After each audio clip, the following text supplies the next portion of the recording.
What's going on, guys? Welcome back to United View. I'm on this side of the screen. It's the press conference reaction. Yes, look, I'm on this. I'm on the wrong side, Fleck. Wrong side. I'm on this side. We're going to be talking about the press conference reaction. Get ready for it, Flex. Erik ten Hag has spoken to the assembled media at Carrington ahead of tomorrow's huge Premier League clash at Old Trafford. And Flex, we got some big team news to get into. Yeah, some big injuries, injury doubts, one return and one possible absence. Let's get straight into it. As always, be sure to smash a like on the like button. Be sure to subscribe. Bottom right-hand corner. We got to talk about Marcus Rashford. United's top goal scorer this season is a major doubt. Sound like Carve. Major doubt for the game.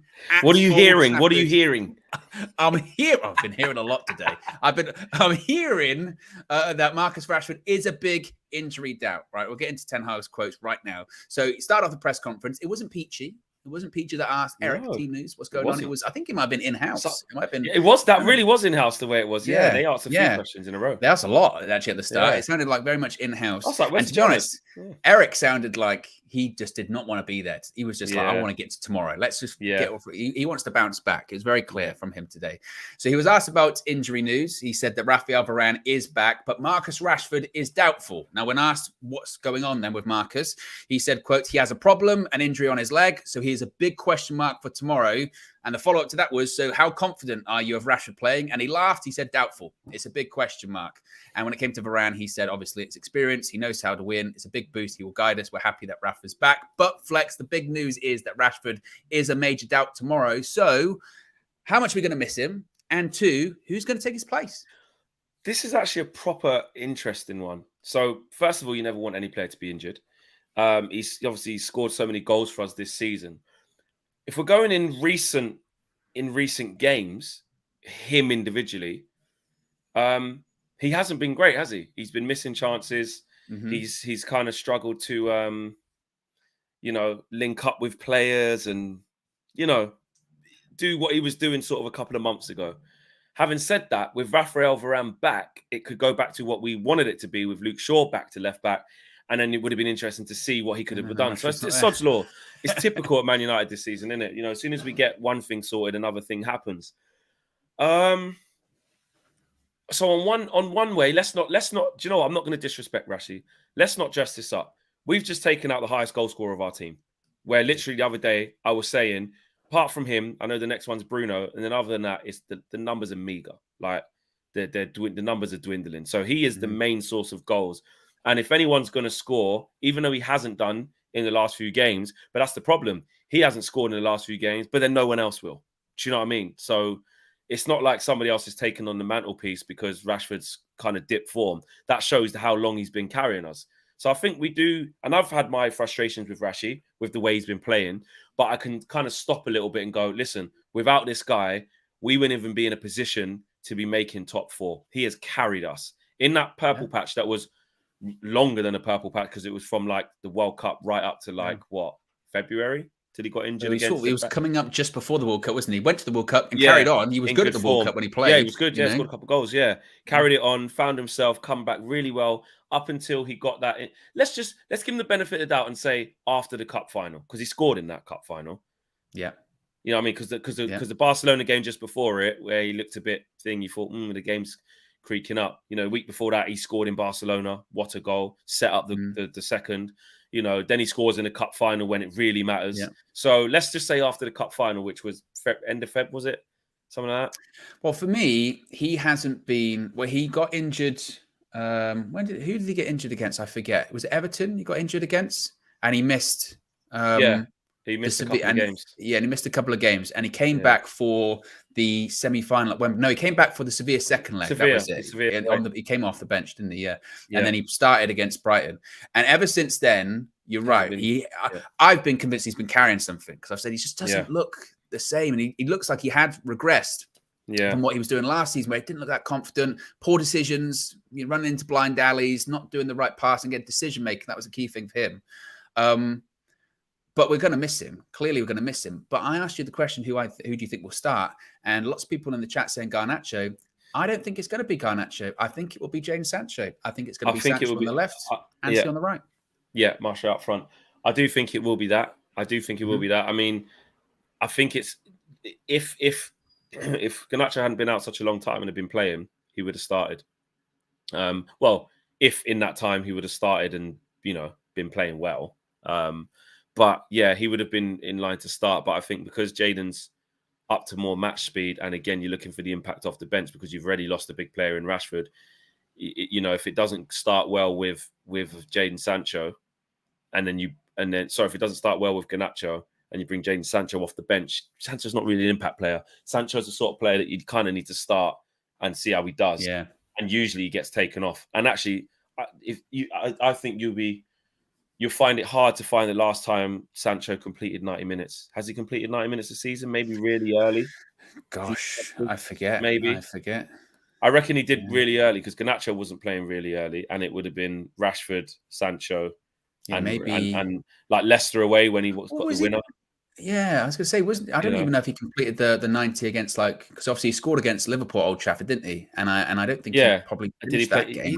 He's not a 90-minute player, and actually Ten Hag has showed us actually what he thinks of Sancho this year. Anyway, obviously not just with sending him away. I mean, when he is available, he very, very rarely completes 90 minutes, and he also is not that player to come off the bench and change a game. He's not that guy. Whereas Garnacho is a game changer. So actually, with the weapons that we've got available, I don't think we should start Garnacho because he's been out for ages. Yeah, we know where he's more effective, don't we? He's effective. Exactly. 60 minutes, 65 minutes coming on, offering something a bit different. But the biggest concern is, like C says here, like we're struggling to score goals anyway. And then you take out our top goal scorer. Exactly. Now the real question is, like, who's going to where score? Where do the goals come from? Who steps up? Martial hasn't been scoring. Anthony hasn't been scoring. Bruno got one against Villa, but hasn't been his usual scoring. But he's been playing on chances. Rashford our best scorer hasn't even been scoring. So it's going to have to be from an unlikely source in terms of who's going to do it. But let's not act like these players aren't capable of scoring goals if the chances are there, which has been the problem. Exactly. They've had chances. Anthony's been getting into great positions. Martial's got into a couple of good positions as well. So you could argue, though, that this way round, you could keep the ball. It's a different dynamic, the way that those players play. Sancho, the possession base, possession first, make sure we don't have high turnovers. So, look, I get it. I can see why. And we just, for me, you got to start Sancho and bring Garnacho off the bench. I'll probably maybe even do that even if Garnacho was fit. I think I probably would because out of them two, who do you trust more to change the game if it don't go your way? Yeah. And look, this is a really important game. There's pressure on this one too, B. Beaumont says, just finished the other vid you did this morning. Thank you for making work less boring while I crunch these numbers out. Happy Friday, fellas. Well, thank you very much. There you go. Big up. Yeah. Yes. Thank you for watching. But yeah, that is certainly a concern where the goals are going to come from tomorrow. And but you can look at it two ways. You can say, where's the goals going to come from? Or you can say, look, someone's got to step up. Someone's got to do it. Martial, finally. You've got to do something. Yeah, that's it. 100%. Sancho even as well himself. Yeah. Scored a great goal at Spurs, cutting in, being direct, making his mind up early, shooting far corner. We need more of that. No, I agree. And when it comes to people like Bruno as well, he's going to be trying to do everything tomorrow too. Yeah, exactly. And I was just before we move on, Varane back. I think that's big. That's big because Ten Hag spoke about it there in his quotes about he will lead us. He will get us. Basically, he'll get us over. He knows how to win. That was one of the things he said. He knows how to win. And me and you both said, didn't we? Well, he said if he's back, he needs to be back to start because centre backs. If you're the starting centre back, you don't come back and get any minutes off the bench. It just doesn't happen.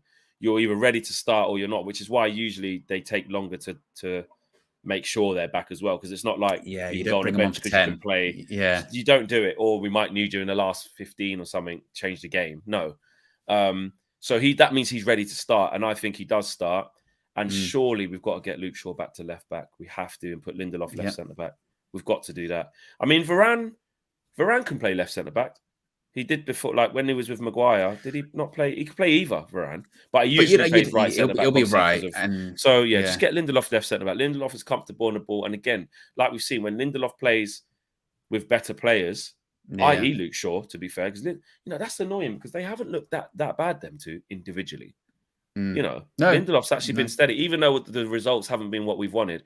how many times have we said like the results have been crap, but in the last few games, but those two, even against Spurs, like Lindelof and Shaw were still all right. Like it's just mistakes came from other areas where they ended up being on a conceding sides team. But I think get Varane back to left centre back, and get Varane in. Ed says Varane might get 45 minutes. He ain't getting a whole 90.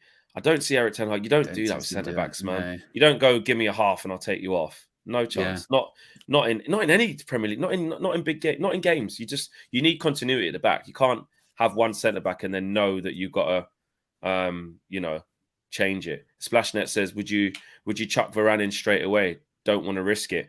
If he's fit enough, that's what I mean. Eric Ten Hag won't risk it. If he's fit enough to play 90, he'll play him. He'll start. And also, to be honest, most likely, because Varane's been training for a while. You forget that too. Exactly. Like, realistically, he probably could have played against West Ham or maybe even Brighton too. And it was like, we know how protected he's been from injuries and how many games he's played this season. I mean, we'll talk about United and we'll talk about it in just a second, playing a game every 3 or 4 days. Varane hasn't this season. Varane's mostly been playing every sort of 7 or every 6. Occasionally he's done the 2 in 1 week sort of thing, but they know. So they would have mapped this out quite a while, you would think, when it comes to Varane coming back. Also, some people saying, talking about the ads popping up in the stream once again.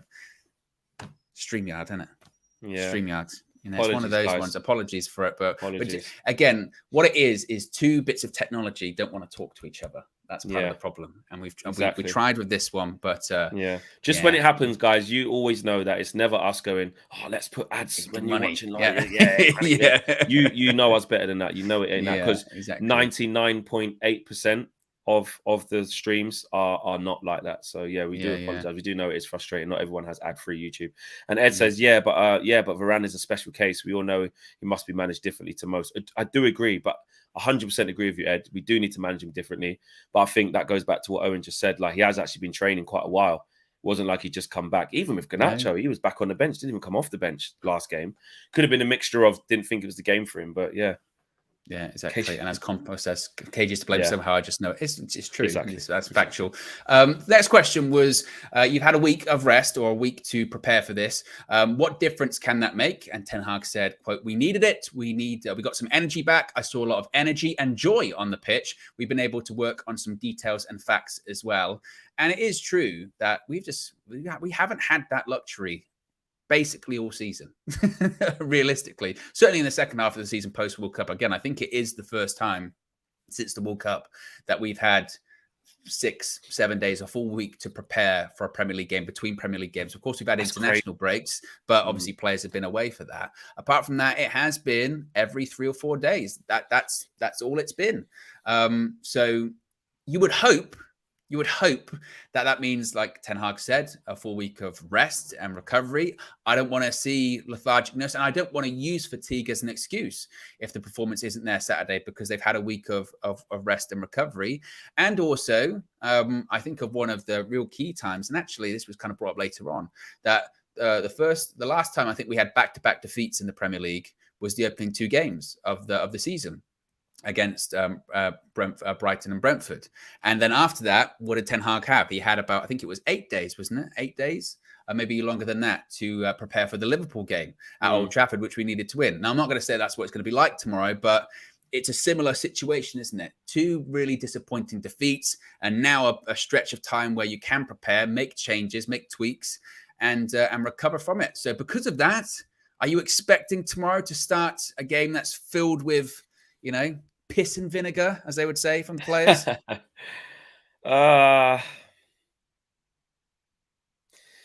We're not really a team that comes out the traps and smashes teams up, though, are we? Front foot. But do you feel there'll be like a feeling inside the stadium of like, you got, come on, this is it now. This is important. Now. You got to react. The players inside the stadium. Come on. Yeah. A feeling inside the stadium, 100%. And actually, we are usually first half FC. If look, before the David De Gea mistake happens against West Ham, that game was following the suit of what happens. Brighton, we were pretty decent in the first half, created chances, so did they, but we did okay. West Ham was basically totally dominating them. They had nothing until that mistake. Nothing.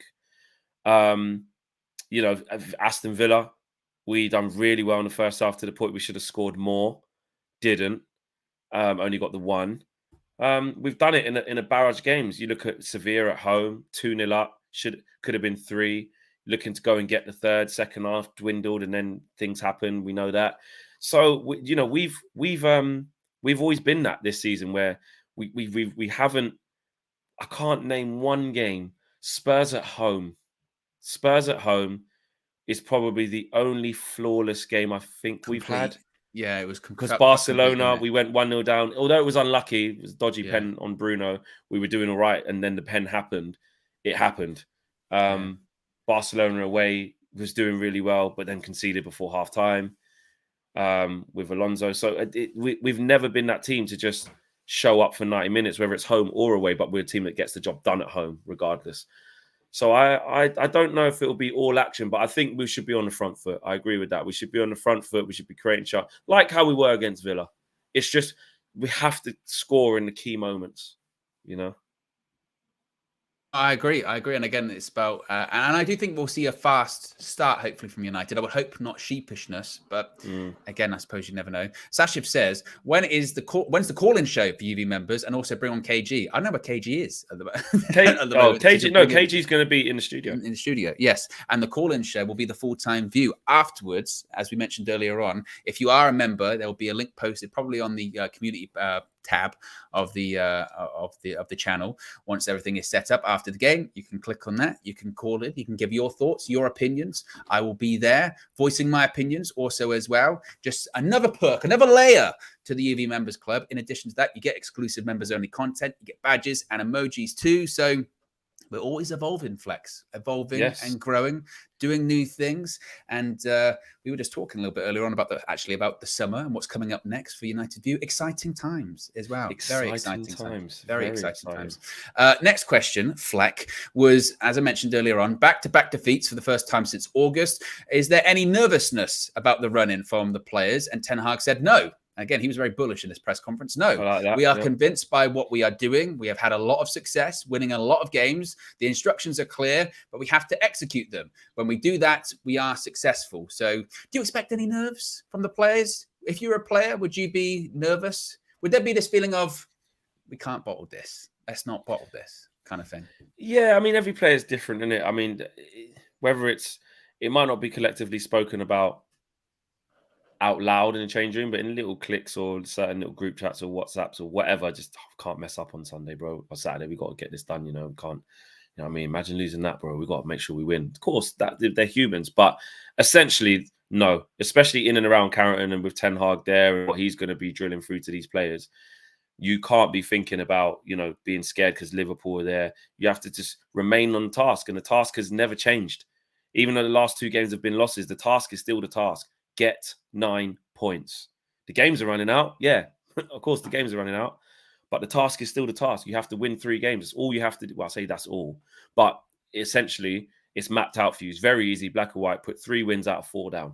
You know, and don't make it needing 3 out of 3. You've got one. You've nearly used up all the cushion. You've got one more little bit of cushion, which you don't want to be using that, because that's what you call real pressure then. So, yeah, I don't think there'll be nervous, but in terms of just the general mentality, I think those nerves will be exacerbated if there's adversity during the game. And that's what I worry about. If we go 1-0 down, or you go the long period without getting the first goal, it's looking a bit cagey, because a draw is, again, it's the same scenario. It may as well be the same as a loss. It doesn't change much. All it changes is the pressure going into the last 3, where you still need 9 points. So a draw is the same as a loss. Forget third right now. Forget it. Like, that's a bonus if we manage to win today, win tomorrow, win next week against Bournemouth, win. You never know. You might be able to finish third. Who cares? But right now, top 4 is all that matters. Getting in it, whether it's 4-4 third. So they can't be thinking that, you know, a draw's this, or, you know, you can't draw. A draw is the same as a loss. Can I just say also some big news, some breaking news coming in the last couple of minutes, Flex. This comes from RMC Sport, which obviously is a big French-based football outlet, and it's quite significant when it comes to the takeover of Manchester United. They are reporting that Qatar remains confident about the purchase of Manchester United. The article specifically says, although the British press believes that Ineos's project is the best way to buy Manchester United, Qatar, also in the ranks, is confident. Now, obviously, that's significant coming out of France because, of course, Qatar has a huge impact and a huge presence in French football, that being that they are the owners of Paris Saint-Germain. So certainly interesting flex there that outlets in France, a big French outlet is saying, no, Qatar, they're confident. They're still confident, which again, quite curious. Yeah, interesting, because we don't hear much from that side, do we? We don't really hear a lot of the foreign media coming. Well, not coming over, but putting out there that that's the case. It's been a lot of the Ineos stuff. So kind of as you were, but it is interesting to hear a little bit of from the Qatar side that they're still confident and, they still think that their bid's the best, which they're going to be, aren't they? They're going to be. Well, and the language that's being used there is suggesting, whilst in the British press, they think that Ineos is going to be the best thing. They think that, but they think from what we're hearing, Qatar are still confident, which again, quite interesting. I'll be stunned if it.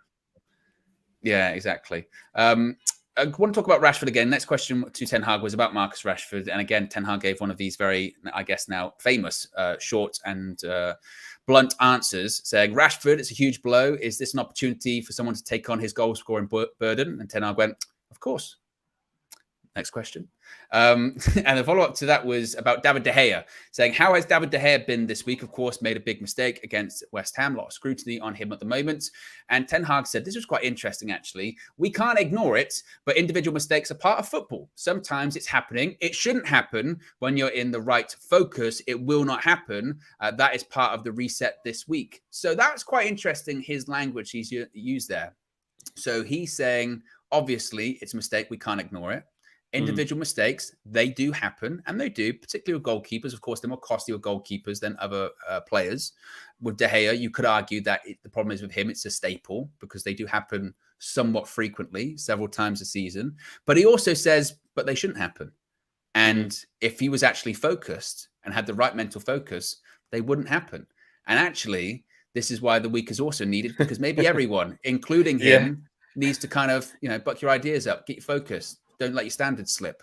What did you think of that? That's what he's saying. Yeah, that's what he's saying. It was interesting to him say it because he didn't just go back to the usual, but listen, David saved, unless it's in the second part of the presser that we don't know yet, which I doubt.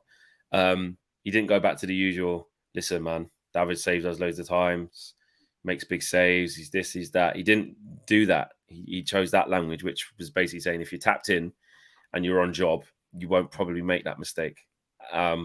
But he did just enough to say, look, mistakes are part of football, i.e. it happens, trying to defend him a bit. But the second bit is a clear message to say he didn't think David De Gea was focused in that moment, which obviously he wasn't, because if he was, nobody does that if you're focused. But mistakes it's quite interesting, though, that he says that, individual mistakes are part of football. They happen, but they shouldn't happen. Yeah, because you should be focused. He's basically saying mistakes like that.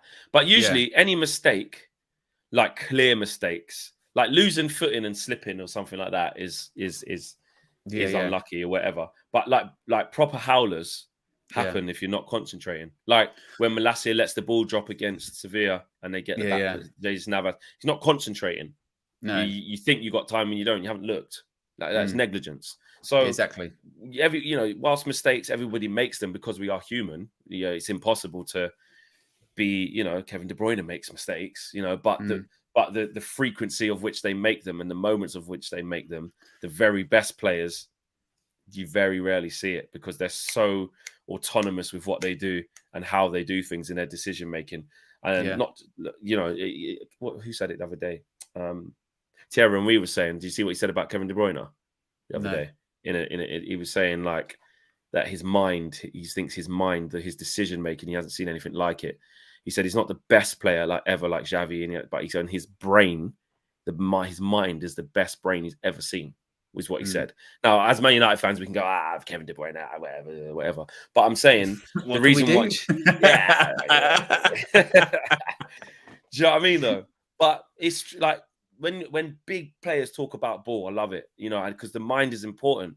And that's why you don't see the big players make that many mistakes, especially when they're in such a well-oiled team as well.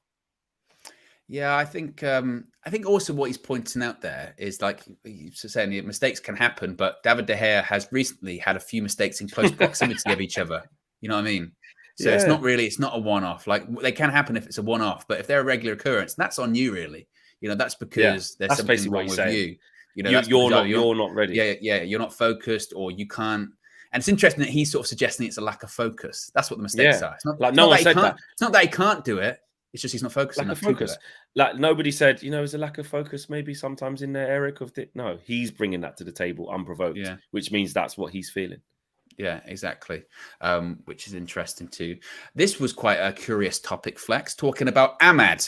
Now, you haven't had many questions about Ahmad in the press conferences this season, despite him having an excellent season at Sunderland. But we got one today saying Ahmad, he's been the player of the season at Sunderland. They're in the playoffs as well. So he might even be playing in the Premier League if he, with Sunderland next season, if they got promoted. By the playoffs, and maybe they would get another loan. I don't know. But the question was, does he have a future at Old Trafford? And Ten Hag said, yes, of course. We loan such players to make development and make progress to bring them back. That is the aim of the loan. We are really strong with them. We mentor them. We follow them. We have communication over the season, especially Darren Fletcher invests a lot in such processes. The aim is to bring them back, but as a better player with experience. So, I don't know about you, but it feels like every time I go on social media, I see Ahmad. There's a new clip every day. There's a new clip of him scoring goals. Well, actually, every game, every game that they play, something happens from it where they go, look what Ahmad just did. Look what Ahmad just did. Ahmad just did this. Ahmad just gets this assist. Ahmad just scores this. The goal he scored the other day against Preston in the top bench. Jesus. I watched out of nowhere. Game, when was it? It was a few weeks ago. It was a bank holiday, and Sunderland were playing Hull at the Stadium of Light, and it was that one where it was like 4-4 or something like that. And honestly, it's a crazy game. Yeah, Ahmad was brilliant. Honestly, he was involved pretty much in every goal, whether it's him scoring it, a penalty, an assist, or just a part of the build-up play. And I was looking at him, and again, you do have to be careful because it's the Championship to Manchester United, not only Championship to Premier League, Championship to Manchester United. But at the same time, I was like, this guy's good, But do you know what? The good thing about it is that although it's the Championship is very rigorous. Any football fans that who support teams that are in the Championship or spent a lot of time in there. So I've got a lot of people that I know who always explain to me what it's like to support a Championship team and how hard it is to get out of that league. Saturday, Tuesday. Ton of games, plus EFL Cup, plus FA Cup. Like their schedules are grueling. Just as grueling as a team that I know Man United have played the most games in Europe, etc., but they're not far behind in terms of how grueling it is. Although the quality is not as good. But for him, what's good about this is that our biggest kind of thing was like, he's got a little bit of ability. He just looks very slight, very soft. If you can go in the Championship, that was it. Exactly. Not much. At Atalanta, I know he's like one of the youngest players to play in the Champions League for them. I think he played a handful of matches. It wasn't even that. It was like one first-team appearance. It's all been under 23s football. Exactly. It's crazy. No, I think he had a few in the first team. I think he had about 5 or 6. It wasn't even many. Honestly, it's crazy. Yeah. But I remember seeing in the Champions League, he had a few where it's like, he's one of the youngest players. He's really highly sought after in Italy. Everyone speaks so highly of him. They know how good he is. And he arrived and it's like... He played 4 senior games for Atalanta. 4. Crazy. That was it. Crazy. So you're saying a kid that you bought for... And we bought him for like, what, 35 million? Something like that?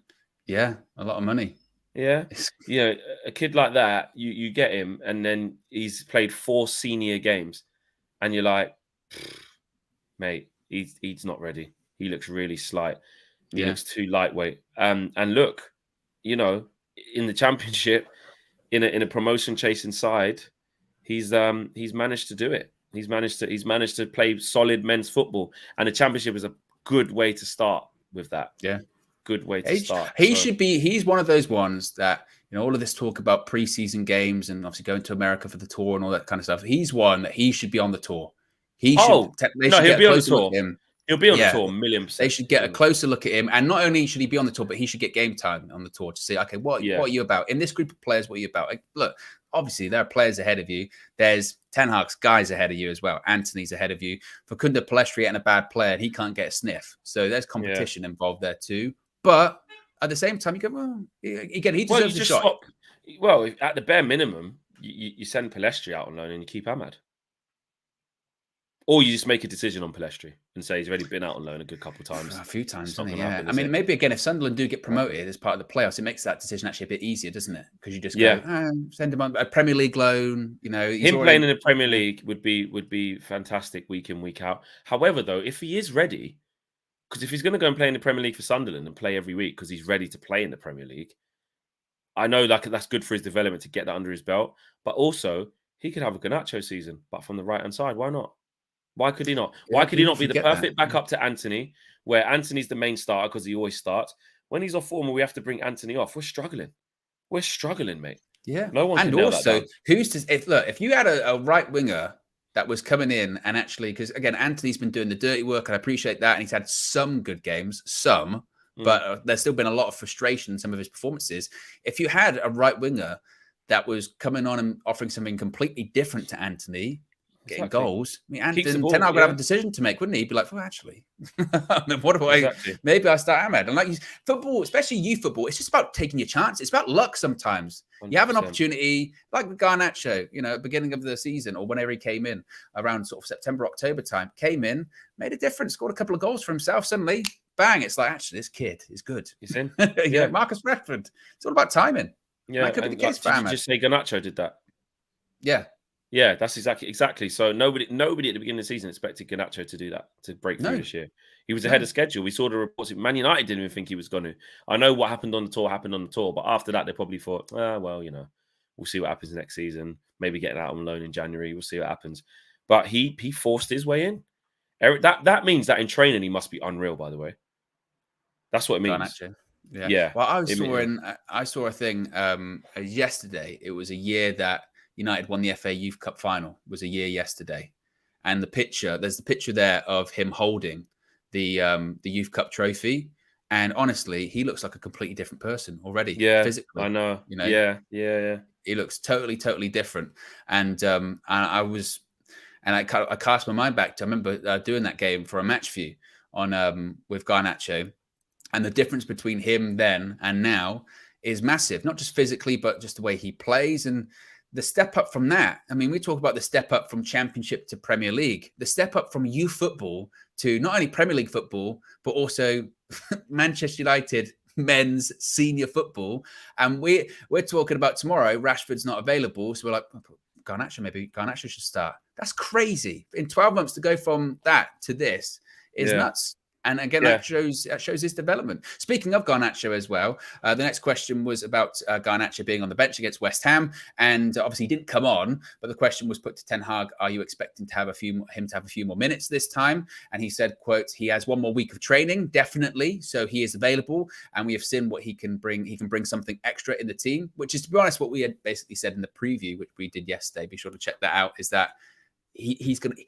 If he's not involved somehow, some way, even if it's coming off the bench, I'd be stunned tomorrow. You know, back a couple of weeks of training. You know, he's got to be involved. Muted though, Flax. That's the problem. Imagine, he'll be involved. Imagine Ten Hag just starts him.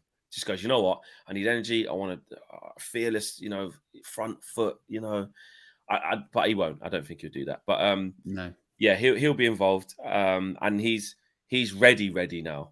He's really ready now. Like, and you know, to be on a bench for a game means that you definitely can play 20 minutes or whatever. Otherwise, you don't make the bench unless you bet like there's no one there to we'll just fling you on. You're never going to play, but we'll fling you on. It feels like it's been set up for him, doesn't it? It does feel like it's definitely, you know what I mean? Like he doesn't start because he doesn't start all of the games, but like 0-0. 65 minutes. He's just got a new contract. He's just come back from injury. He's missing out on the under 20 World Cups. We've said no, he can't go represent his country at youth level because he's already a man. Need him. He's already a man, and we need him for the run-in. Bring him on. He's got new teeth as well. He's got new teeth. He's got a baby on the way. He's a man already now. You know what I mean? He's developed so much in a year. It feels like I rate it. It's like he's on the YTS contract for 700 quid a week. He's like, listen to his missus and to his personal thing and getting his teeth and all that. He's like, listen, I'm just gonna wait till I sign that new contract, wait till I'm financially stable, and then boom, start the family, got my teeth done. more tattoos. Like, Yeah. I've made it now. Yeah, I just got exactly. I just got a 5-year. What did he get? A 5-year or 5 6? year. Yeah, to 2028. He's going to be on what? What would he be on? 50, 60? Yeah, it's still not gonna be huge or anything like that. I mean, well, Mate, huge he's for 80. What is he? footballing terms. You know what I mean? Yeah, It's not gonna be, put it this way, it's not gonna be like 100. You know what I mean? It's probably No, gonna be like, no. He's going to be say on. If maybe, Brandon Williams got 70, didn't he? Something like that oh, time. that's But he crazy. played a lot of games though. But Yeah, but that is mental. I reckon he's going to be on. There's no way Eric's signing off on like an 18-year-old getting like 100. Surely not. No. He ain't going to be on 100. It's got to be a 50, 60, innit? Yeah, it's got to be something like that. And then he's going to have a, because I think he's got a lot of people around him. He's Nike's star boy as well. Like, Yeah. he's the new guy. He's the new guy. So he'll have a lot of stipulations, certain amount of performances. Saka on 40k a week. Yeah, but Saka's going to sign a new deal in a minute. Yeah, and he's going to be like 300. Yeah, or 250, some bullshit like that. Yeah. But yeah, Lux Hill says I'm saying 80. Elanga got a city deal too, no? Yeah, Elanga got a big deal. So yeah. Yeah, Alexo says saying 80. Flashnet, Brandon Williams on 70. That is wild. Yeah. 70 and he don't play at all. And then do you know what? I'm not even that guy I'm not that guy that's like, oh, the money all the time, money. Like, it's a short career. It's not their fault that the wages within football are huge. It's disgusting, some of the wages that are like super. It's not Brandon Williams' fault. I mean, if they offered me 70, you'd be like, you know whether you're worth it or not. You know what I mean? You'd be like, that is ridiculous. Hell. His agent's going, listen, you sign that now. You sign that right now. Yeah. That is crazy what you're getting. So, yeah, good for him. Yeah. We've got nearly 700 people watching Flex, and we don't even have 150 likes. Do I need to? I think so. Yeah, I don't. Right, it's only fair. It's only fair. Yeah, exactly. You're an absolute disgrace. You're a cheat. All of you, hit that like button right now. I'll never leave. So, I mean, that's people always wonder: is he always lurking around, Mr. Phelan? The answer is yes. He is always lurking around. I mean, that was just, So, click the like button if you haven't already, and be sure to subscribe bottom right hand corner too. Disgrace cheats. It's a disgrace. Quite funny that that's just become a common. Yeah. What are we on now? 192. I'm watching a little bit behind, but yeah. Yeah, we can get to 200. Next question was this. What I like this part of the press conference. We were entering the final stretch here, and it was about looking at our rivals, peering over our shoulders. It's in our hands, etc. So. The question was put to Ten Hag. You're obviously concentrating on yourselves, but fans will be aware of Liverpool being on your shoulders. Do you recognize the importance of teams not overtaking you? And Ten Hag said, it's clear, we know that. It's not important. We have everything in our hands. It's important. The most important thing is the opponent we face tomorrow. Take them serious. They have done a great job. Focus on that. They have deficits, though. We have to take advantage of that. And then the pushback to Ten Hag was, presumably, though, it's impossible to ignore Liverpool's form. The form's been so great. And Ten Hag said, of course we can ignore it. Of course we can ignore their form. It's not important. He said it's not important. We have everything in our hands. And as long as we have everything in our hands, we are not dependent on them. Which is, to be honest, it's only logical, isn't it? Why should we focus on them? It doesn't matter what they do. It matters what we do. We've got to focus on ourselves. If we're busy focusing on them, and even we as fans have got to kind of get out of this, haven't we? I mean, we've spoken about, Liverpool, they're going to go to the end of the season. They're going to probably win all the games. It doesn't matter.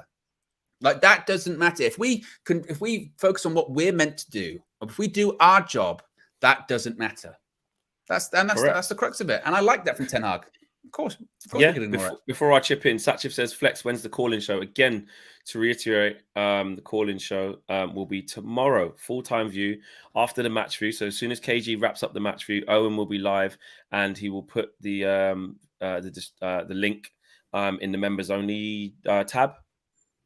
Members tab. Yes. Yeah. It'll be on the it'll be on the it'll be a community post. And you can all the members will be able to see that, and there'll be a link, and you'll be able to call in. Get involved. But on that, 100%, Liverpool, I've predicted they're going to win all their games. I haven't changed that. But that's just why I'm saying we just need to do our job, because it's not like it's not like the shit Liverpool that was earlier on where you're like, they'll probably drop points here or there, will be all right. They're not going to win all they get. They ain't got to play Arsenal away or something like that, or some tough games, Newcastle away. So no, they've got all winnable games and they will win all their games. So don't worry about them. Just win. Like I said, the assignment hasn't changed. The assignment is win 3 games. You can't draw one and then win the other 2 or whatever. We need to. Well, we can now actually, because there's 4 games left. But after tomorrow, we got to win. The moment we start worrying about the Liverpool games is when we're not doing our job. That's ultimately it. If we, like you said, if we're dropping points, that's when you start worrying about them. And I think it's, you know what it is Robbie's really jinxed the whole "it's in our hands" thing this season. He's done so much damage to that phrase. To that phrase, yeah. Yeah, because that bigger fish to fry. I mean, there's been irreparable damage to that. Because now when you say it's in our hands, when factually it is, people go, "Oh, well, Arsenal said that." Fish to fry. Yeah, we've got bigger fish to fry. You know, Europa League, it doesn't matter. It's in our hands. Look at the dictionary definition of bottling, you know, and all that kind of stuff. And now look. So when you look. And now look. But the point being is that we do have to just focus on ourselves. We can't go into tomorrow's game going, "Oh, Liverpool are going to win, so we have to win." No, we have to win because we have to win. We play first. Put a bit of pressure on them. Yeah. Not that, you know, because you speak to some Liverpool fans, they're like, "Nah, we ain't doing it." Other Liverpool fans, if you look on COP TV, they've got it. They've got top 4. Oh yeah, Man United are going to bottle it. Yeah, you know. Yeah. So obviously we need to make sure we don't. Then we can laugh at them. But yeah, if we don't get it, then it's peak. But make sure, just take care of our jobs, man. Just do your job. Exactly. Just do your job. And as we wrap things up, are you confident then, after hearing what Ten Hag had to say today, after hearing the news about Rashford not being there, but the Ghost, the Wraith, the Phantom, I believe is how it's said, being available tomorrow? What's your last prediction? Well, it's not really your last one because you'll be on the road trip tomorrow, but what's your press conference prediction? I'll probably change it. Go up and down like this. Yeah. Just the same. I haven't really... Marcus Rashford not being there, you could argue actually... Well, not argue. It does lessen our chance of scoring because he scored so much. But actually, it might not lessen our chance of scoring because of the way he's been playing in the last couple of games. The team might play a bit better with Sancho decision-making, which may lay on easier chances for other people. So I'm still going to stick to what I went with, which was 1-0 tight. We'll get by. We'll win, but 1-0 just. That's not on the fence. I've been saying that the whole time. 1-0 tight. We are going to win. We are going to win tomorrow. We are going to... I can't say if it's going to be convincingly or not. I can't say that. I would hope it is. I think when you take a step back and you say, look, this is Wolves. This is Wolves at Old Trafford. If you can't beat them at home, you don't deserve to be in the top 4. If Liverpool were playing Wolves right now, they would beat them at home. If Liverpool were playing Bournemouth away right now, they would beat them. Well, they didn't actually, but it's not now. But the point being is now they would. Now they would. But now they would. That's my point, is that we have to earn it now. It is in our hands. We're in pole position, and it's important to get the job done. And my feeling is that we're going to win tomorrow. Yeah? Oh, you sure? Yeah. Believe, Flex. Believe. Oh, listen, I believe we're going to win 1-0. Believe, Flex. Bloody hell. Believe. How much more can you believe in a 1-0? It's 1-0. Believe. I'm going to go with a light 2-1. I'm going to go with a 2-1. We'll be 2-0 up. They'll score later on, and it'll be nervy. But we'll get through because I believe. That's the important thing. I think it'll be nervy. We'll score, then it will be nervy, but we'll get through because I believe 1-0. Believe. And because if we don't win this, I do believe we won't get top 4. So I absolutely believe we're going to win this game. Yes. I believe. Well, yeah, you're right. If we don't win this game, then I think it's over. To be honest, it's not technically, and that's mental because there's still 3 games that you could win. Yeah. But it's like, the momentum after that would be awful. And there you go. So there you go, guys. Look, that's the press conference reaction for you. Be sure to check out the morning view from this morning. Tomorrow, full match day experience. Match day back upon us. First Saturday, 3 p.m. kickoff in ages, it feels like. So obviously we'll have road trip settings. Flex will be driving to Old Trafford. hopefully just dispelling any of the nerves that he has when he's driving there, giving you his last minute thoughts, predictions, feelings. We'll be live for the match view inside UVHQ. KG will be there, which means we've got a chance of winning. He hasn't left the country or anything like that. That's a massive positive. Then after then, I'll be live for the full-time view. The members will be able to call in, give their thoughts and opinions, fan views, player ratings, all that fun stuff. And then Sunday, Flex, what's going on Sunday here on UV? Women's. I forgot for a second there. Yeah, I forgot. Do you know why? Because I was on a different tab. I know, I was on a different tab. We will be live, and it's live. We're going to be at Wembley Stadium again. I would have been to Wembley 4 times this year. Amazing. Good. Haven't been that often for ages. Live for the Manchester United Women's FA Cup final against Chelsea Women's. Huge game, massive game. Minna and Josh are going to be there. They're going to be in the press box. They're going to have access to the press conference and the mix zone afterwards as well. Yeah. So there'll be great content coming from those two, and we will also be there for reaction as well. I think Marcel's coming as well. So yeah, that will be a great game. Yes, it'll be a great game, and we'll be covering it on a match view. Old school settings as well. So we'll be following it all together. So a big weekend. So if you haven't already, subscribe, bottom right-hand corner. We're out of here. We'll see you tomorrow. Peace.